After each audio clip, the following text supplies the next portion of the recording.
Bonjour les enfants, alors aujourd'hui on va voir une leçon de grammaire qui porte sur les compléments du verbe qu'on appelle aussi COD, COI, COS.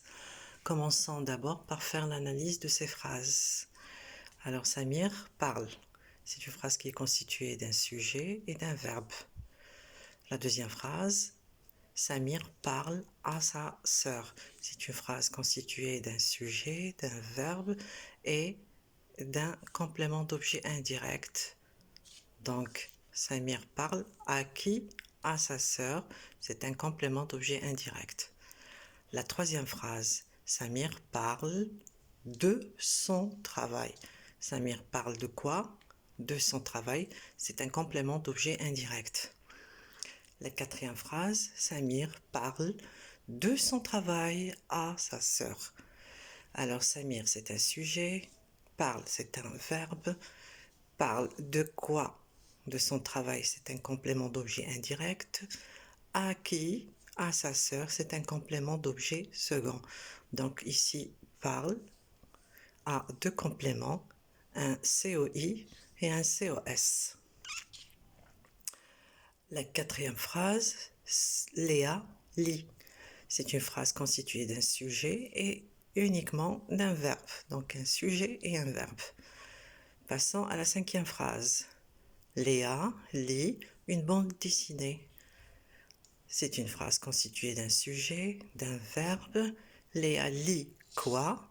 Il lit une bande dessinée. C'est un complément d'objet direct. La dernière phrase. Léa lit une histoire à son petit frère. Alors, Léa est le sujet, lit est un verbe. Il lit quoi? Elle lit une histoire, c'est un complément d'objet direct. À qui elle lit l'histoire? Elle lit l'histoire, pardon, à son petit frère. C'est un complément d'objet second. Donc, le complément d'objet direct répond à la question quoi? Le complément d'objet indirect répond à la question à qui ou bien de quoi. Alors, si on veut résumer ce qu'on vient de voir dans les exemples, on a donc le complément d'objet direct, comme ses initiales l'indiquent, C pour complément, O pour objet, D pour direct. C'est un complément essentiel. On ne peut pas le supprimer ni le déplacer. On l'appelle direct. Pourquoi? Parce qu'il n'y a pas de préposition entre lui et le verbe. Donc, il n'y a pas de préposition entre lui et le verbe. Donc, le complément d'objet direct est placé directement après le verbe lire ici. Le complément d'objet indirect, alors comme ses initiales l'indiquent aussi, C pour complément, O pour objet, I pour indirect. C'est un complément aussi essentiel qu'on ne peut pas supprimer ni déplacer. On l'appelle indirect parce qu'il y a une préposition entre lui et le verbe. Comme dans les exemples suivants, Samir parle à sa sœur, on a la préposition à, et Samir parle de son travail. Ici, il y a la préposition de. Donc, il y a des prépositions qui séparent le verbe de son complément. Et c'est pour ça qu'on l'appelle un complément d'objet indirect. Alors, la troisième catégorie, c'est le complément d'objet second. Alors, comme ses initiales l'indiquent aussi, on a C pour complément, O pour objet, S pour second.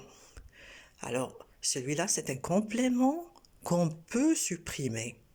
Il est utilisé pour compléter un verbe qui a déjà un complément. Comme dans cet exemple-là, Léa lit une histoire. Donc le verbe a un complément d'objet direct.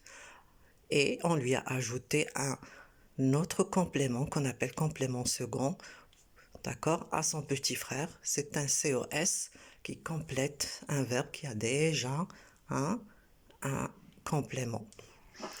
Alors, le complément d'objet peut être quoi? Il peut être un groupe nominal.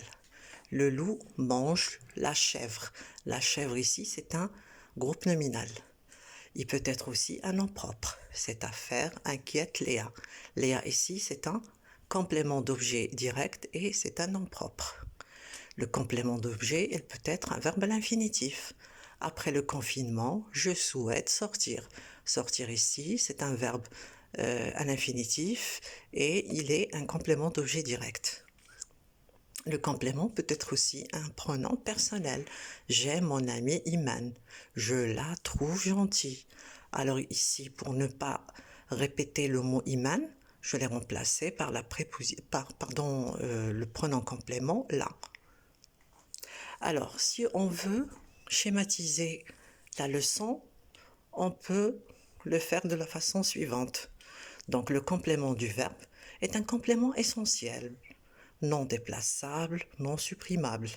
Il peut être un complément d'objet direct qui complète directement le verbe. Il peut être un complément d'objet indirect qui complète le verbe, mais il est relié au verbe par une préposition. Et il peut être un complément second, il complète un verbe qui a déjà un complément. Alors, le complément d'objet peut être un groupe nominal, ou bien un nom propre, ou bien un verbe à l'infinitif, ou bien un pronom personnel. Toutefois, il faut signaler que le pronom complément est toujours placé avant le verbe. Donc, il faut donc être vigilant et ne pas le confondre avec les déterminants, le, la, les qui se placent avant un nom. Donc, notre leçon est achevée.